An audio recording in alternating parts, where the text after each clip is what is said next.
This week's blog post is the History of Outdoor Sculpture in New York City, Part 12. It's the first of two on sculptures after World War I. A few words about this series.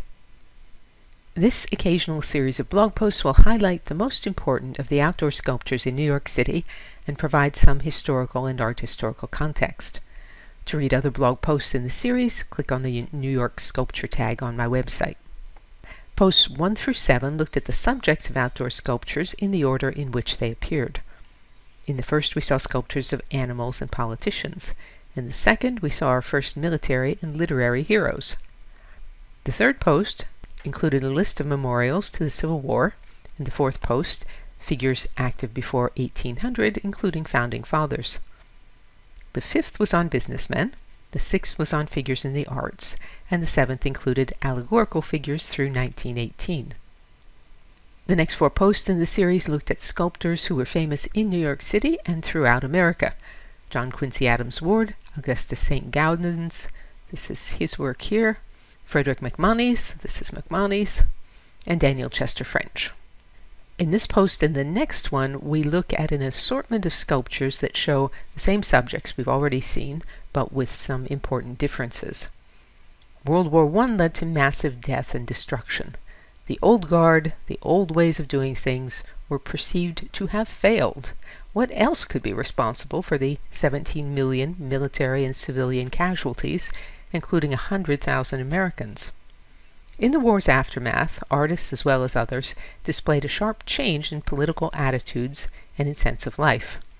Jazz music became the rage, along with short skirts, fast cars, and the sort of modern art that was introduced to the American public by the Armory Show of 1913. On the right is one of the works that appeared. We are, incidentally, only going to look at abstract art in passing and askance in the last series in this post. So, we will start with the animals. Post-World War I sculptures in New York City include a couple dozen animals, mostly playful works aimed at children.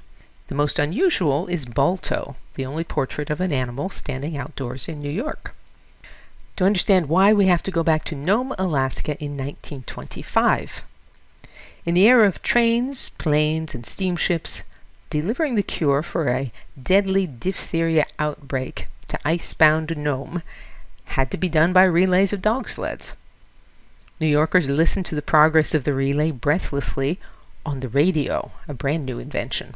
They were so excited that within a year they raised funds for this sculpture of one of the sled dogs.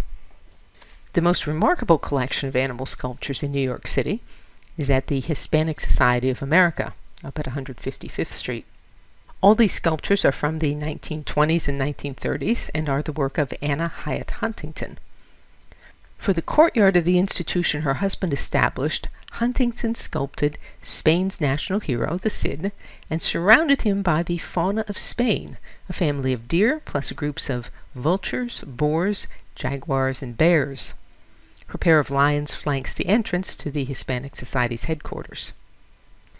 Among later animal sculptures, some of the most imaginative and memorable are the Delacorte clock in Central Park and two works by Paul Manship, his Group of Bears, and the Osborne Memorial Playground Gateway, which illustrates tales from Aesop's fables. And of course, there's the most famous of all New York's animal sculptures, arguably New York City's most reproduced sculpture, since tourists can buy cheap 3-inch reproductions of it. De Modica's Charging Bull was created in 1989 to symbolize the strength and hope of the American people following the stock market crash in 1987. That's what Modica said in a flyer at the time. Okay, we move on to politicians.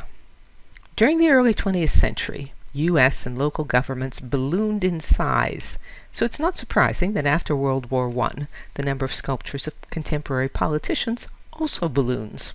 New Yorkers erected large memorials or life-size figures to Mayor William J. Gaynor, Samuel J. Tilden, Theodore Roosevelt, Governor Alfred E. Smith, Eleanor Roosevelt, and Franklin Delano Roosevelt.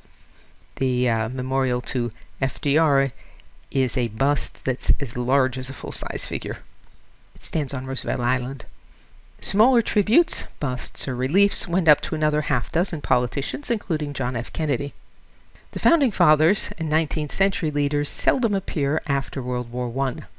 Alexander Hamilton and DeWitt Clinton are paired on the facade of the Museum of the City of New York around 1940. Abraham Lincoln appears with a child, and George Washington as a Freemason rather than the father of our country. New York also has 7 large or life-size sculptures of political and military leaders of Latin America on 6th Avenue. Those date to 1921 to 2000, plus a smattering of other nationalities. Lojos Kossuth, who was Hungarian, King Jagiello, who is Polish, Mohandas Gandhi, Indian, and Vladimir Lenin, Russian. Next week we will move on to other sculptures created after World War I, including in the military, the arts, and more. DianeDuranteWriter.com has hundreds of posts on sculpture, painting, architecture, and my other obsessions. To join the free Sunday Recommendations email list, visit the URL on the screen or email me. And you can say, "Well done, Diane," or support my work and receive rewards by means of the tip jar on DianeDuranteWriter.com. As always, thank you for listening.